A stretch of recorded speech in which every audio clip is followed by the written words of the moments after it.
അവിടുത്തെ സന്നിധിയിൽ കൂടി വരുവാൻ ഇടയാക്കിയതിനെ ഓർത്ത് നന്ദിയോടെ ഞങ്ങളങ്ങേ സ്തുതിക്കുന്നു. ഞങ്ങൾ കേൾക്കുവാൻ പോകുന്ന എല്ലാ വചനങ്ങളും ഞങ്ങളുടെ ജീവിതത്തിലൊരു അനുഗ്രഹമായി മാറണമേ എന്ന് ഞങ്ങൾ പ്രാർത്ഥിക്കുന്നു. ഞങ്ങൾ വെറും കേൾവിക്കാരായിട്ടല്ല, അത് ജീവിതത്തിൽ പ്രവർത്തിക്കുന്നവരായി മാറുവാൻ സ്വർഗം ഞങ്ങളെ സഹായിക്കണമേ എന്ന് ഞങ്ങളങ്ങയോട് പ്രാർത്ഥിക്കുന്നു.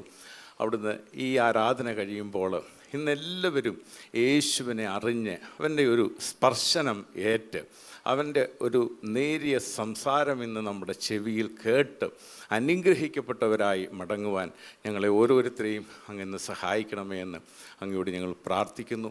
അവിടെ നിങ്ങളുടെ പ്രാർത്ഥന കേട്ട കൃപയ്ക്കായി സ്തോത്രം. സർവ്വതും കാൽവറിയിൽ നമ്മുടെ പാപങ്ങൾക്ക് പരിഹാരമായി മാറിയ ഇന്നും ജീവിക്കുന്ന മരണത്തെ ജയിച്ചവനായ യേശു ക്രിസ്തുവിൻ്റെ നാമത്തിൽ ഞങ്ങൾ പ്രാർത്ഥിക്കുന്നു. കൃപയോടെ കേൾക്കുമാറാകണം സ്വർഗീയ പിതാവേ, ആമേൻ. നമുക്ക് ചെറിയ ഒരു ചിന്തയ്ക്കായി ജോൺ 5:14 യോഹന്നാൻ 5:14 ഒന്ന് വായിക്കാം.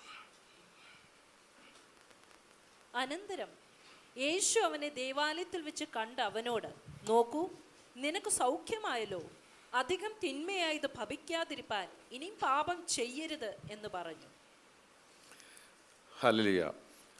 ഈ സ്റ്റോറി നമുക്ക് എല്ലാവർക്കും അറിയാവുന്നതാണ്. ആ ബെഥേസ്ദ കുളത്തിൻ്റെ അടുത്ത് 38 വർഷക്കാലമായി സൗഖ്യമില്ലാതെ കിടന്ന ആ മനുഷ്യൻ്റെ രോഗസൗഖ്യം ലഭിച്ച ഒരു കാര്യമാണ് ഇതിൻ്റെ അവസ്ഥ. ഇതിന് മുമ്പോട്ടുള്ള മുകളിലത്തെ ഭാഗങ്ങളിൽ നാം വായിച്ചു കേട്ടത്.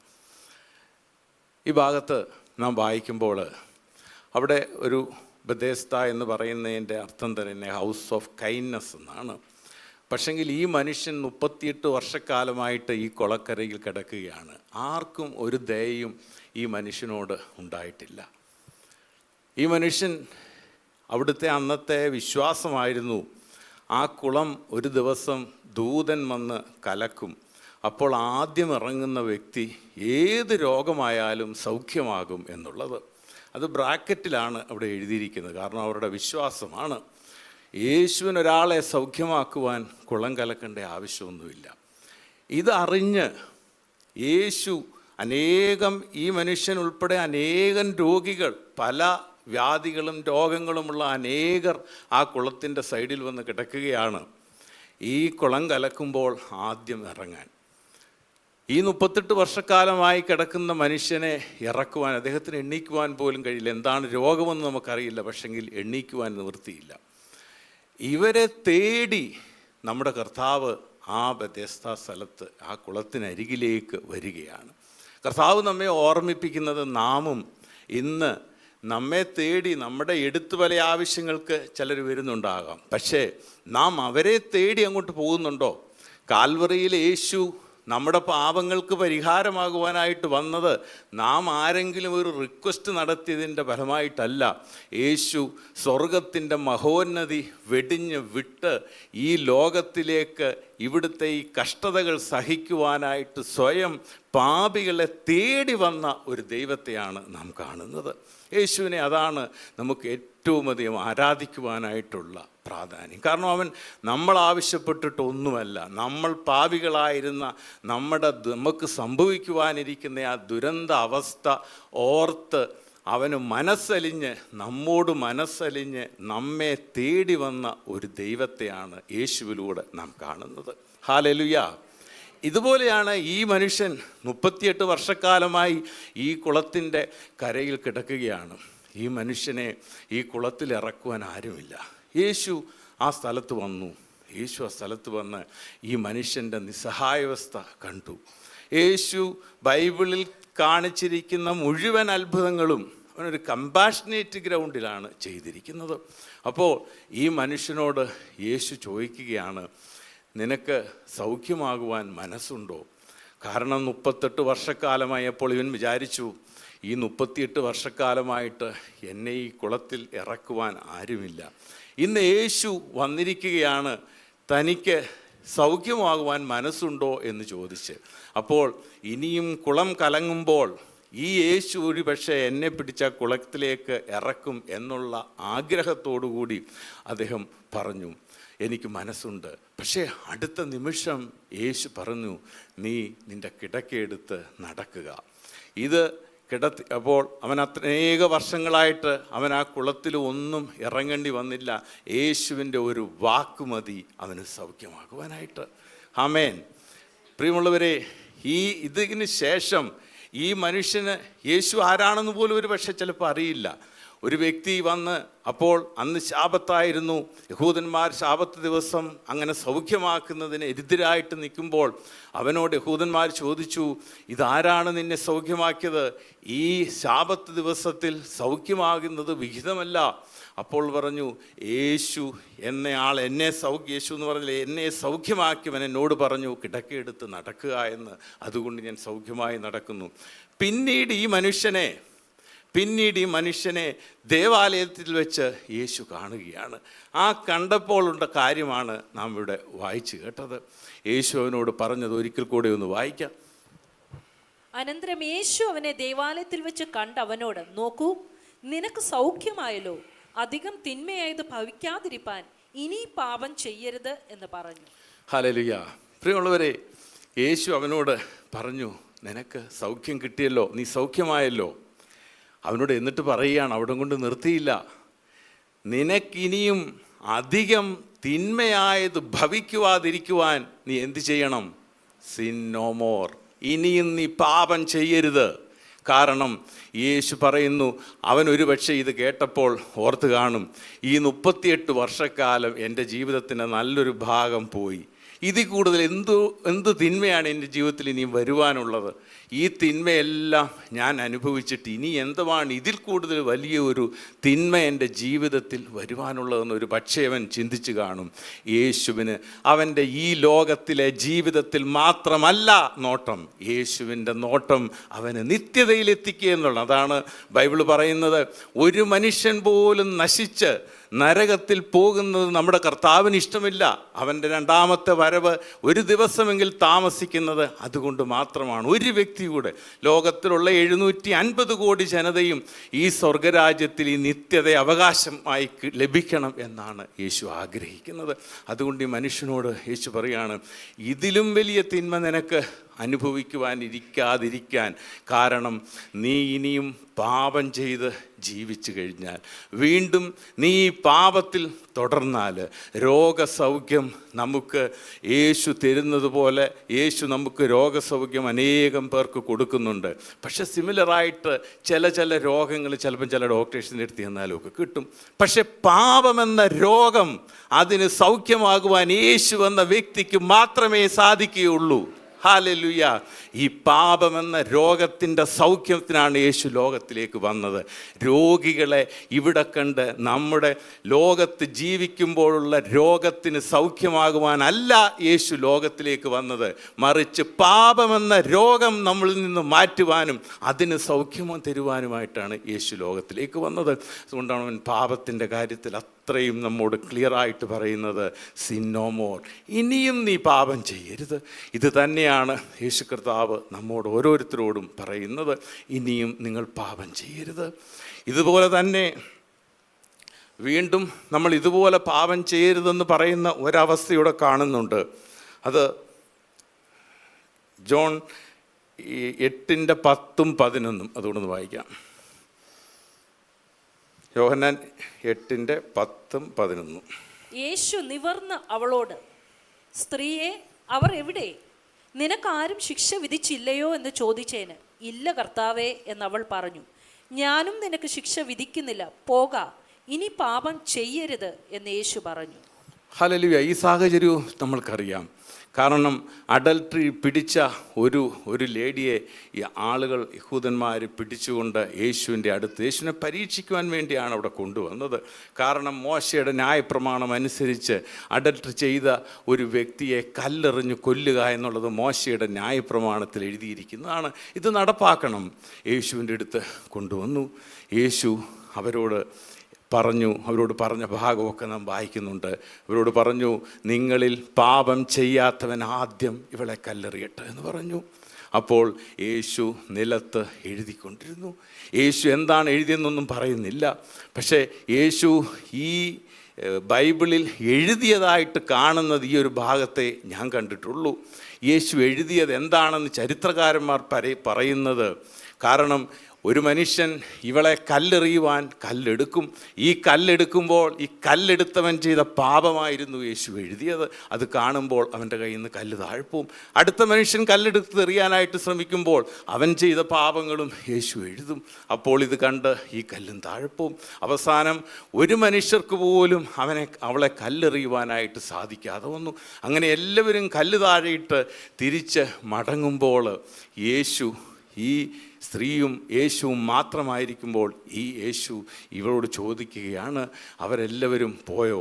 ഓ കർത്താവേ എന്ന് പറഞ്ഞു. അപ്പോൾ യേശു പറഞ്ഞു, ഞാനും നിന്നെ ശിക്ഷിക്കുന്നില്ല. അത് പറയുമ്പോൾ ശിക്ഷിക്കാൻ അധികാരമുള്ളവനാണവൻ. ശിക്ഷിക്കാൻ അധികാരമുള്ള യേശുവാണ് പറയുന്നത്, ഞാനും നിന്നെ ശിക്ഷിക്കുന്നില്ല. ഈ പാപത്തിൽ നിന്ന് നിന്നോട് ഞാൻ ക്ഷമിച്ചിരിക്കുന്നു. അവളോടും വീണ്ടും ഒരു വാണിംഗ് കൊടുക്കുകയാണ്, ഇനിയും നീ പാപം ചെയ്യരുത്, ഇനിയും നീ ഇത് തുടരും. പ്രിയപ്പെട്ടവരെ, നമ്മുടെ ജീവിതത്തിൽ നാം ഓരോ പാപങ്ങൾ ചെയ്യുമ്പോഴും വീണ്ടും വീണ്ടും ഇത് ആവർത്തിക്കുമ്പോഴും നാം ഈ ഭാഗം ഓർക്കണം. കർത്താവ് നമ്മോട് ആവശ്യപ്പെടുന്നത് നമ്മൾ വീണ്ടും പാപം ചെയ്യരുത്. ചില ഈ ഗ്രേസ് തിയോളജിക്കാരൊക്കെ ചിലപ്പോൾ പറയുന്നുണ്ട്, ഈ കഴിഞ്ഞ കാലഘട്ടങ്ങളിൽ നാം ചെയ്ത പാപങ്ങളും ഇപ്പോൾ ചെയ്യുന്ന പാപങ്ങളും ഇനിയും ചെയ്യാനിരിക്കുന്ന പാപങ്ങളും എല്ലാത്തിനും യേശു വില കാൽവറി കൊടുത്തു കഴിഞ്ഞു, അതുകൊണ്ട് ഇനിയും എന്തും ചെയ്യാം. അങ്ങനല്ല ബൈബിൾ പഠിപ്പിക്കുന്നത്. ഇനിയും പാപം ചെയ്യരുതെന്നാണ് ഗ്രേസ് വർക്ക് ചെയ്യുന്നത് ഞാൻ മനസ്സിലാക്കിയത്. കാരണം നമുക്കറിയാം, ഒരു ഒരു ഒരു കാറുകൾക്ക് ഇൻഷുറൻസ് ഉള്ളത് നമുക്കറിയാം. എല്ലാ കാറുകൾക്കും ഇൻഷുറൻസ് ഉണ്ട്. ഈ കാറുകൾ, ഇൻഷുറൻസ് ഉള്ള ഒരു കാറ് ആക്സിഡൻ്റലായിട്ടൊരു ആക്സിഡൻറ്റ് സംഭവിച്ചു. ഒരു കോടതിയിൽ അതിൻ്റെ ക്ലെയിം വരുമ്പോൾ ഈ ഇൻഷുറൻസ് കമ്പനി, ഈ ഓടിച്ച ഡ്രൈവർ ഇതിന് ലൈസൻസ് ഇല്ലാതാണ് ഈ കാർ ഓടിച്ച് ആക്സിഡൻ്റ് ഉണ്ടാക്കിയെങ്കിൽ അതിൻ്റെ ക്ലെയിം റിജക്റ്റ് ചെയ്യും. ഇൻഷുറൻസ് ഉണ്ടെന്ന് പറഞ്ഞിട്ട് കാര്യമില്ല. ആ റൂൾസ് ഫോളോ ചെയ്ത് നാം ഓടിക്കുമ്പോൾ ആക്സിഡൻ്റലായിട്ട് സംഭവിക്കുന്ന കാര്യത്തിന് മാത്രമേ ഇൻഷുറൻസ് നമുക്ക് ലഭിക്കുകയുള്ളൂ. ഇതുപോലെ തന്നെ കൃപ നമ്മുടെ മേൽ ഉണ്ട്, സത്യമാണ്. പക്ഷെങ്കിൽ ആ കൃപ വർക്ക് ചെയ്യണമെങ്കിൽ യേശു കർത്താവ് ഈ ബൈബിളിലൂടെ നമ്മെ പഠിപ്പിച്ചിരിക്കുന്ന ഈ റൂൾസ് മുഴുവൻ, അല്ലെങ്കിൽ ഈ കമാൻമെൻറ്റും ഈ യേശു നമ്മെ പഠിപ്പിച്ചിരിക്കുന്ന ഈ കാര്യങ്ങൾ മുഴുവൻ നമ്മുടെ ജീവിതത്തിൽ ഫോളോ ചെയ്ത് പോകുമ്പോൾ നമ്മുടെ ജീവിതത്തിൽ ആക്സിഡൻ്റലായിട്ട് ഒരു പാപം വന്നാൽ കർത്താവ് അതിനെ ക്ഷമിക്കും.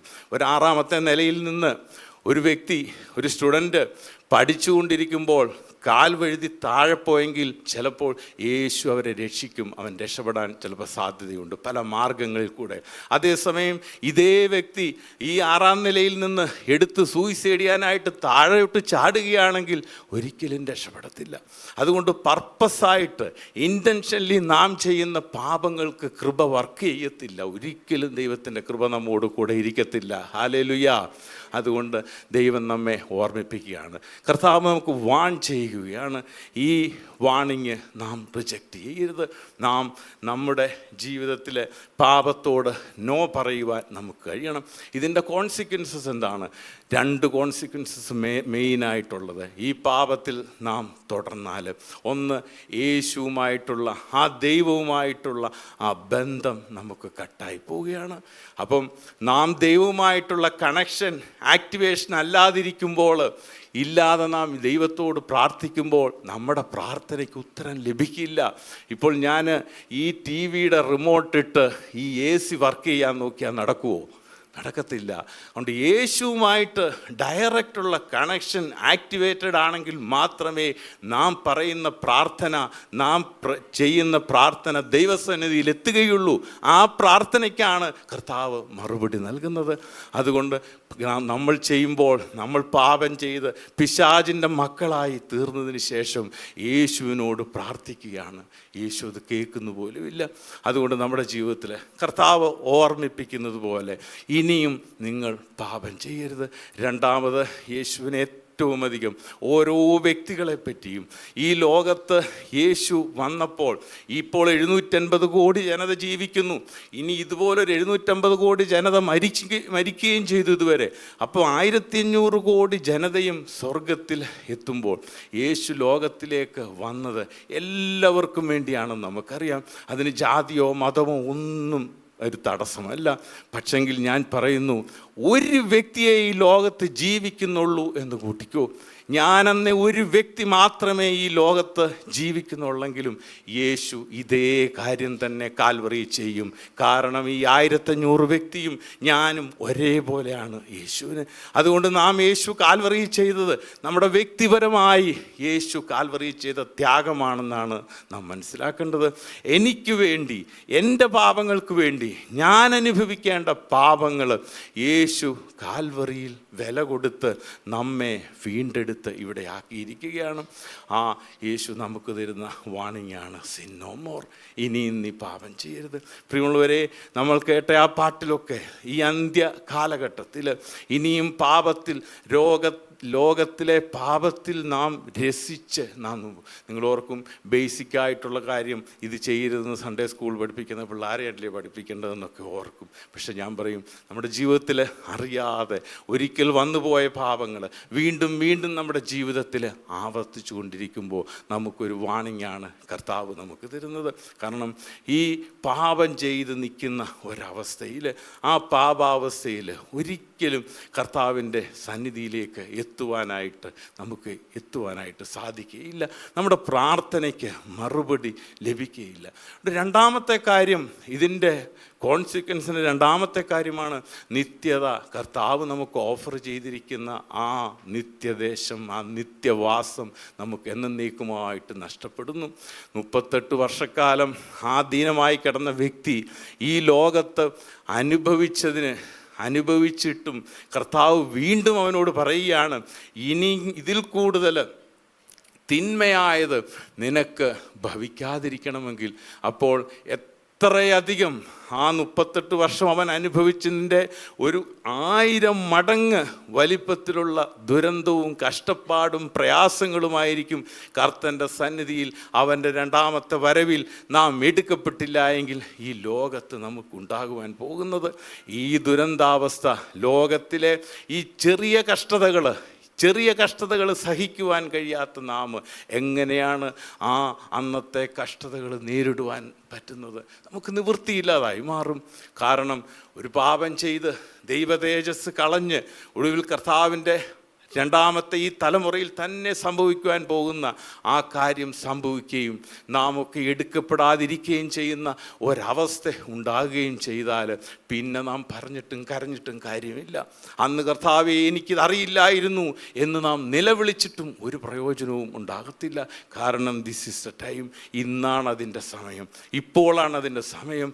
ഇന്ന് നീ കർത്താവിൻ്റെ സന്നിധിയിൽ അങ്ങനെ അനുസരിച്ച് ദൈവം പറഞ്ഞ ഈ വാണിങ്ങുകളെ ഉൾക്കൊണ്ടുകൊണ്ട് ഒരു ജീവിതം നയിക്കുന്നുവെങ്കിൽ തീർച്ചയായിട്ടും ദൈവം നമുക്ക് ആ നിത്യവാസം ഉറപ്പാക്കി തരികയാണ്.